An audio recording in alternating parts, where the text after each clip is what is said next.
This is Chingo Bling, and this is Los Lideres. I had a cool, old school upbringing, you know. Back in the day we used to play outside and drink from the water hose, you know, stuff that I probably wouldn't recommend, you know, for my kids to do. Like, no. But yeah, man, you know, Astroworld, Water World, the Six Flags theme park, the Astrodome, of course, the OG. I know I'm dating myself. I'm telling you how old I am, but the Astrodome was the 8th wonder, and it still is, and it's still there. Even though I don't know what they use it for, like, you know, they throw like 10 quinceañeras at once, but it's there. And that was my upbringing, man. You know, nostalgia. I'd have to call it that. It was just nostalgia. You know, hip hop was good.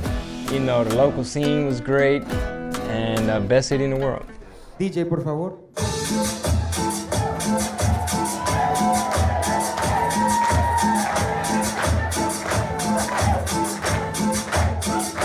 Móchale. Se llama la extension cord.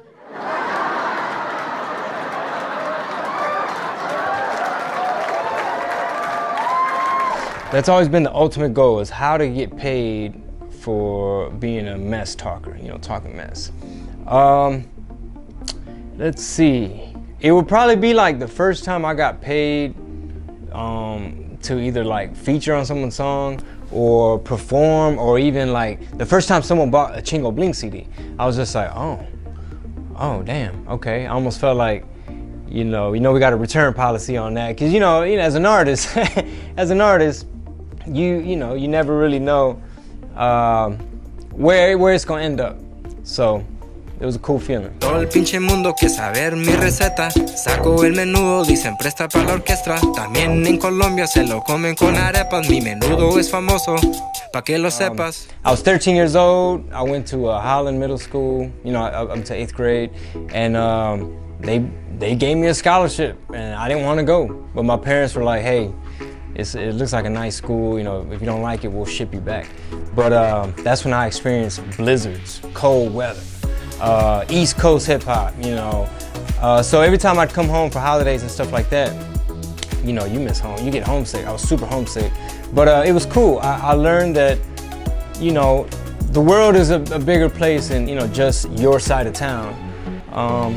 And you should see my desk in school, man. Like, I'd find a high C fruit drink and it said manufacturer Houston, Texas, Coca-Cola or something, and I'd cut it out and I'd pin it to my desk, or it'd be like a sugar packet, it'd say Sugarland, Texas, something. I'm like, yeah. So it's just like a bunch of trash and litter on my desk, but you know, I love home, so it was a great reminder.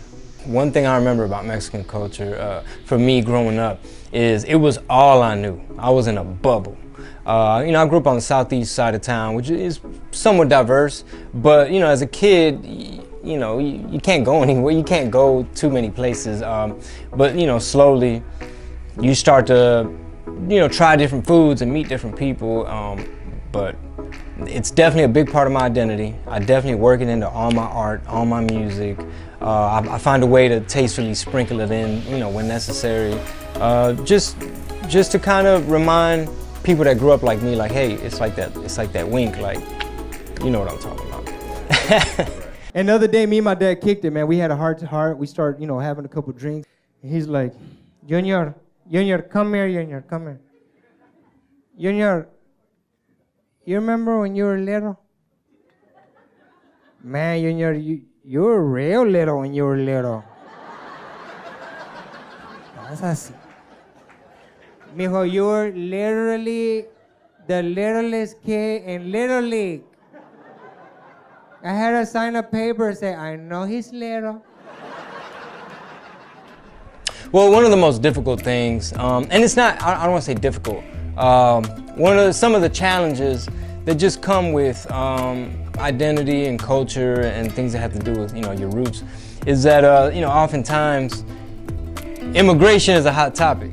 So, and it's a touchy one, you know, it's a very touchy one, because some people like to look at it like, well, it's a legal thing, and then some people turn it into a political thing. But what I just witnessed today on Instagram is some kids that were forced to sleep in their school gymnasium you know, because there was an ice raid at the in Mississippi. I think it was near Jackson, Mississippi. There was a poultry factory or something. So you had about 600 people that got deported. And the timing is a little bad because it's right after the El Paso, you know, mass shooting. And deportation's not a new thing. Everybody's had to do their fair share, right? But what I was thinking when I saw the picture is that this has to be traumatic for the kids, and there might be a better way of doing it.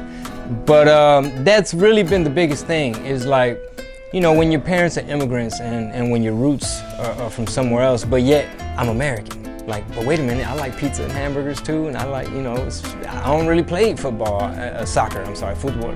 You know, I like basketball and things like that, so I'm about as American as they come.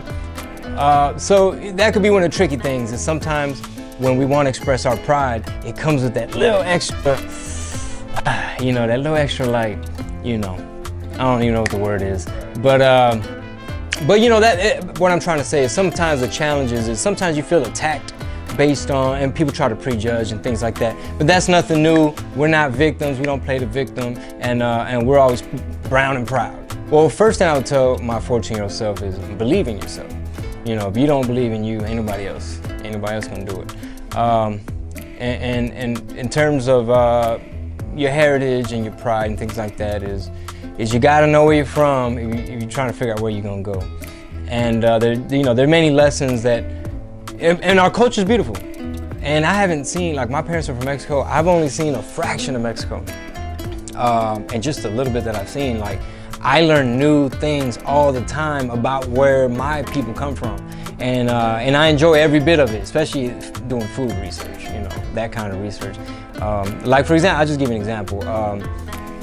They call them tacos árabes or tacos al pastor or trompo. You know, it's when the meat is on the thing and it's spinning and you see like an onion and a pineapple on top, and the dudes are like, God, they hit it, and the meat lands on the tortilla, and then they slice the pineapple and it jumps right on the thing, and they're delicious.